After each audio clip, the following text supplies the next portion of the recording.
नमस्कार दोस्तों, my simple guide channel पर दो नई अपडेट्स के साथ आपका फिर से स्वागत है। दोस्तों आज यानी कि 4 अप्रैल 2025 को ईपीएफओ ने अपनी वेबसाइट पर एक नया सर्कुलर जारी किया है, जिसमें ईपीएफओ ने अपने नियमों में दो बड़े बदलाव किए हैं। ये दोनों बदलाव बहुत सारे ईपीएफ मेंबर्स के लिए बहुत बड़ी खुशखबरी है, क्योंकि इन दोनों बदलाव के कारण पीएफ अकाउंट से पैसा निकालना और भी आसान हो जाएगा और आपका पीएफ विड्रॉवल क्लेम रिजेक्ट भी नहीं होगा। तो चलिए आगे बढ़ते हैं और जानते हैं कि इस सर्कुलर में क्या लिखा है और ईपीएफओ द्वारा किए गए दो बदलाव क्या हैं।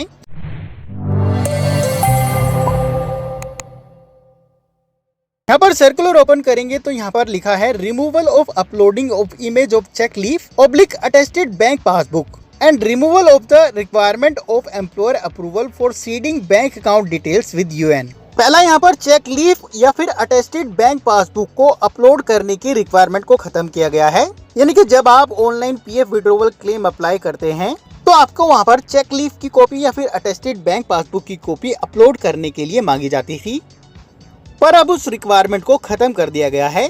बहुत सारे ईपीएफ मेंबर्स के लिए ये रिक्वायरमेंट पहले ही खत्म कर दी गई थी, पर अब ये रिक्वायरमेंट सभी के लिए खत्म कर दी गई है। पर इसके लिए ये जरूरी है कि आपके पीएफ अकाउंट के साथ आपकी बैंक अकाउंट डिटेल्स अपडेटेड हो, यानी कि आपकी बैंक केवाईसी अपडेटेड हो। दूसरा, यहाँ पर यूएन के साथ बैंक अकाउंट डिटेल्स सीड करने के लिए, यानी कि पीएफ अकाउंट में बैंक केवाईसी को अपडेट करने के लिए अब एम्प्लॉयर अप्रूवल की रिक्वायरमेंट को भी खत्म कर दिया गया है।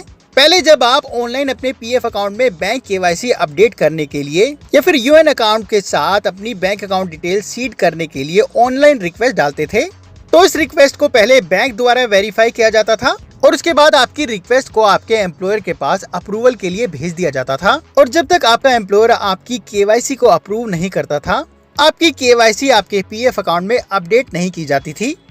कंपनी के साथ डिस्प्यूट होने के कारण या फिर कंपनी बंद हो जाने के कारण पीएफ मेंबर्स अपने पीएफ अकाउंट में बैंक केवाईसी को अपडेट नहीं कर पाते थे, या फिर एम्प्लॉयर को कई बार कांटेक्ट करने के बावजूद भी आपके पीएफ अकाउंट में आपके एम्प्लॉयर द्वारा आपकी केवाईसी अप्रूव नहीं की जाती थी, जिससे बहुत सारे ईपीएफ मेंबर्स परेशान थे और अपने पीएफ विड्रॉवल क्लेम को ऑनलाइन अप्लाई नहीं कर पाते थे और इमरजेंसी में अपने पीएफ अकाउंट से पैसा नहीं निकाल पाते थे।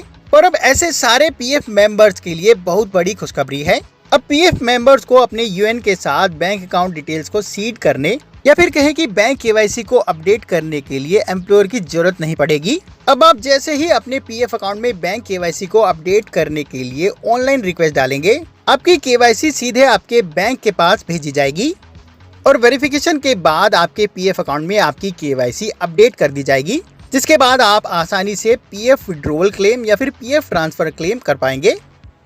इसके अलावा नीचे सर्कुलर में आप देखेंगे ये भी बताया गया है, अगर किसी मेंबर ने ऑलरेडी पीएफ केवाईसी अपडेट करने के लिए रिक्वेस्ट डाली हुई है और वो एम्प्लॉयर के अप्रूवल के लिए पेंडिंग है, तो ऐसी सारी रिक्वेस्ट भी बैंक वेरिफिकेशन के बाद ऑटो अप्रूव्ड कर दी जाएगी। वीडियो अगर पसंद आई है तो प्लीज लाइक कर देना और इस वीडियो को अपने नौकरी पेशा दोस्तों को भेजना मत भूलना, ताकि वो भी इन अपडेट्स के बारे में जान सके। और ईपीएफ अकाउंट से जुड़ी ऐसी अपडेट्स के लिए फॉलो करना मत भूलना। अभी के लिए धन्यवाद। अगली वीडियो के साथ, अगली अपडेट्स के साथ फिर से मिलेंगे। All the best.